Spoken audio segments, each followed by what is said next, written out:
Ya teman, balik lagi sama saya, dan di sini saya kedatangan suatu casing terbaru dari Deepcool. Seperti contoh yang ada di sini, tipenya ATX dan juga tipenya panoramic tempered glass. Dan keren sih untuk yang ada di sini. Meskipun hampir sama seperti tipe yang pada umumnya dengan tipe seperti ini, tapi Deepcool menggunakan kualitas yang berbeda. Seperti contoh yang ada di sini. Ini adalah Deepcool CG580 ya, seperti ini. Dan juga di sini boxnya sangat simpel sekali, cuma ada list berwarna hijau.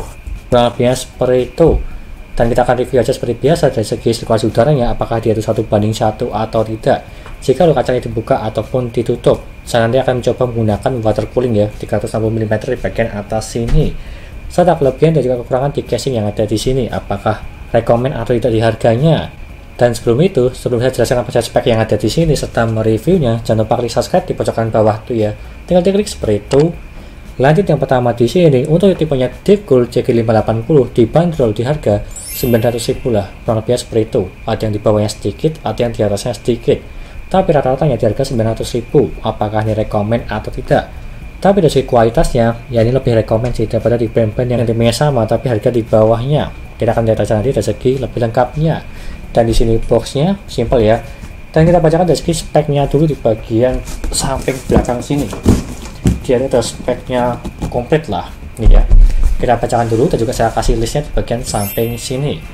Yang pertama tuh yang ada di sini, dia tuh beratnya di 7,9 kg, emang agak berat ya untuk ini. Serta materialnya di ABS serta SGCC dan juga tempered glass. Untuk ketebalannya nggak tahu sih, tidak tertulis di sini. Serta untuk motherboardnya support di ITX, MATX, ATX juga bisa. Jadi aman karena tipe yang menggunakan 7 PCIe slot. Dan juga di bagian front I/O port di bagian atas sini, dia itu support USB 3.0, ada 2 audio jack serta power serta reset. Meskipun di sini agak kurang sedikit di bagian Type-C, dia itu belum support. Agak kurang ya. Tapi nggak masalah untuk yang itu. Serta dari segi fan supportnya, di bagian samping depan support sampai 3 fan yang dimana tersebut 12 cm ataupun 14 cm yang dual fan aja. Dan lalu di bagian fan samping sini support triple fan 12 cm, dan di bagian atas support triple fan juga 12 cm. Kalau yang 14 cm juga bisa sih, tapi yang dual fan aja, bukan yang 3 fan. Serta di bagian belakang 1 fan, di bagian tengah sini, kalau saya lihat sih masih bisa lah menggunakan dual fan 12 cm, tapi itu opsional, bisa dipakai bisa tidak. Dan kalau di bagian samping sini juga bisa sih, tapi itu tergantung kebutuhan kalian, bisa dikasih hard disk, bisa dikasih fan. Dan dari segi radiatornya, support sampai di 360 mm. Di bagian samping bisa, di bagian atas bisa, tapi nanti saya kasih di bagian atas lah supaya lebih bagus tampilannya. Dan juga untuk CPU coolernya, kelebarannya dari sini sampai sini di 176 mm. Jadi semua CPU cooler yang menggunakan pipa dia itu bisa masuk, jadinya aman. Kurang lebih seperti itu dari segi spek yang ada di sini. Aku kasih bawah dulu supaya tidak rame ya. Kasih bawah dulu ini. Dan lanjut dari segi casing yang ada di sini, coba kita bongkar dulu. Untuk tempered glass di bagian samping, dia itu tipenya klip, tinggal ditarik aja di bagian samping sini ada klipannya. Ini terbilang bagus, tarik tinggal diangkat aja, dan berat banget sih dari segi tempered glassnya ya. Ini pun juga udah bagus, ada bezel berwarna hitam di bagian sisi-sisi atasnya sini. Yang penting bukan menggunakan baut, kalau yang ini menggunakan geser itu udah bagus dan rekomend lah, apalagi di harga segini. Dan aku kasih bawah dulu supaya tidak pecah. Dan lanjut di bagian dalam sini, dia tuh tipenya di bagian depan sini jadi kosong ya, bisa dikasih hard disk ataupun yang lainnya. Dan juga ada banyak lubang-lubangnya lah seperti yang ada di sini. Mungkin kalau aku pribadi dia tuh support mobile Battlefield kalau banyak lubang-lubangnya ini. Tapi kita akan cek aja nanti apakah iya atau tidak. Dan di bagian belakang sini ada kertas buku manualnya sih untuk seri sini ya. Dan kita akan baca aja nanti. Di bagian depan sini dia tuh ada GPU slotnya juga untuk manajemen kabel GPU 8 pin maupun 16 pin dan juga yang lainnya. Jadi supaya bagus tampilannya, di bagian samping triple fan, radiator juga bisa, ataupun di bagian atas. Ini ya, banyak lubang-lubangnya sama sekali bagian sini. Untuk PCIe-nya, dia itu bukan tipe lepas pasang ya, cuma di bagian lepas aja. Jadi kalau misal sudah lepas, tidak bisa dipasang lagi untuk PCIe-nya. Kadang harga di bawah 1 juta emang seperti itu sih, ada yang yang tidak untuk tipenya. Dan lalu di bagian power supply-nya tidak kelihatan di bagian samping sini, cuma kelihatan di bagian atas. Jadi agak kurang sih, tapi nggak masalah untuk yang itu. Dan di bagian depan seperti ini, ya standar pada umumnya lah. Tipe panoramic tempered glass. Dan lalu kita lihat di bagian atas ini, dia tuh ada touch filternya, ini pun juga udah bagus ya. Untuk font I/O di bagian atas sudah saya sebutkan tadi ya, untuk itu cuma kurangnya tidak ada USB Type-C nya aja. Dan di bagian belakang sini PCI nya dia tuh mendalam, bukan di bagian tengah sini. Dan lalu kita buka di bagian belakang, ini tinggal diputar aja lalu ditaruh seperti ini ya. Dia tuh flat tapi ada dust filternya, ini udah sangat bagus banget. Yang penting ada dust filter sih untuk menyaring udara dari luar ke dalam untuk debu-debunya. Dan di bagian belakang kita cek nih ya, di bagian sini ada slot SSD, ada 2, ini pun juga udah bagus. Tapi kalau hard disk bisa atau tidak sih, mungkin bisa ya, tapi tergantung hard disknya besar banget atau tidak. Karena kelebaran yang ada di sini juga cukup lebar, sekitar 3-4 cm lah di bagian sini. Jadi untuk manajemen kabel power supply dia itu gampang banget dan juga gampang ditutup maupun dipasang. Ya ini longgar banget sih untuk kabel manajemen di power supply. Di bagian atas ini ya seperti ini sih. Untuk perkabelannya dia itu menggunakan kabel flat hitam semua sih kalau nggak salah ya. Coba aku ambil dulu. Oh enggak, ada yang tidak flat di bagian ini kabel ya, ini kabel HD audio, cuma ini aja sih. Tapi yang lainnya itu flat hitam semua ya. Ini pun juga udah bagus lah dari segi perkabelannya, meskipun belum support USB Type-C. Dan di bagian hard disknya kita bisa memasang di bagian depan sini ya, tapi tergantung kesukaan kalian. Kalau misalnya dikasih di bagian depan sini emang agak mengganggu penampilan, mungkin seperti itu. Ataupun dikasih sini juga bisa sih, tinggal diakalin kalian aja untuk hard disknya. Tapi kalau pengen lebih aman, menggunakan hard disk tipenya laptop yang kecil 2,5 inch, sama seperti SSD bentuknya. Kurang lebihnya seperti itu untuk menambahkan di bagian belakang sini. Dan di bagian bawah sini kita cek, dia itu ada kaki-kaki casingnya serta ada busanya juga, sangat panjang sekali. Dan di bagian bawah ada dust filternya, ini pun juga udah bagus, full dust filter, ini sempurna. Apalagi di kakinya ya juga bagus, sangat panjang di 4 sisi. Kurang lebihnya seperti itu untuk menampakkan di bagian casing ini. Udah saya jelaskan satu persatu dari segi bagian-bagian semuanya. Kalau di bagian baut-bautnya di sini coba kita ambil dulu. Dia ada kabel case dan juga ada bobotnya semua. Dan juga kayak ada satu untuk penutup sini kalau nggak salah ya, ada besinya seperti ini. Coba kita lihat aja nanti di informasinya di akhir video. Ini kegunaannya buat apa? Itu aja, nggak usah berlama-lama. Apakah ini rekomend atau tidak di harga 900 ribuan? Lihat aja habis ini dari segi tes base airflow atau tidak, 1:1 atau tidak di bagian samping menggunakan tempered glass dan juga tanpa menggunakan tempered glass, serta kelebihan dan juga kekurangannya. Itu aja, lanjut ke reviewnya. Yuk.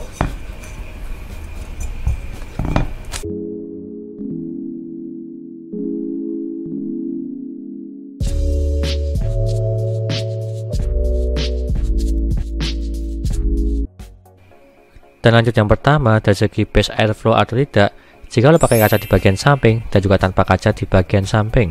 Yang pertama tanpa kaca dulu, untuk minimal yang mendapatkan di 30 derajat dan juga maksimalnya di 71 derajat suhunya. Dan kalau kita bandingkan pakai kaca di bagian samping, untuk minimal yang mendapatkan di 30 derajat dan juga maksimalnya di 71 derajat. Bisa dibilang ini sempurna dan juga sama-sama dingin lah. Jika lo tanpa kaca maupun pakai kaca, ini pun juga bagus. Dan lanjut ke kelebihannya. Yang pertama, suhunya dingin, dibuka maupun ditutup seperti di pengujian sebelumnya.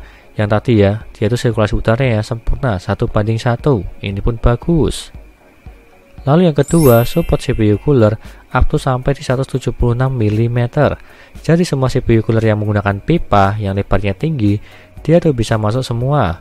Rata-rata yang paling tinggi kalau nggak salah sih di 165 lah. Itu pun jarang ada, tapi kalau yang ini 176 bisa masuk semua. Dan apalagi radiator up to sampai di 360 mm. Triple fan juga bisa masuk lah di bagian samping ataupun di bagian atas. Ini pun juga bagus, seperti yang saya pakai ini. Dan lalu GPU up to sampai di 410 mm. Ini pun juga sangat aman, menggunakan yang triple fan maupun 4 fan kalau ada, bisa masuk di casingnya ini. Jadi ini ya semua GPU bisa masuklah di casing ini. Dan lalu yang ketiga, tempered glassnya tipe clip di bagian depan. Tinggal dibuka aja, ada 2 sisi clip di bagian atas seperti yang ada di sini, sehingga gampang dibuka dan juga gampang ditutup. Lalu yang keempat, ada dust filter di bagian samping, atas dan juga di bagian depan.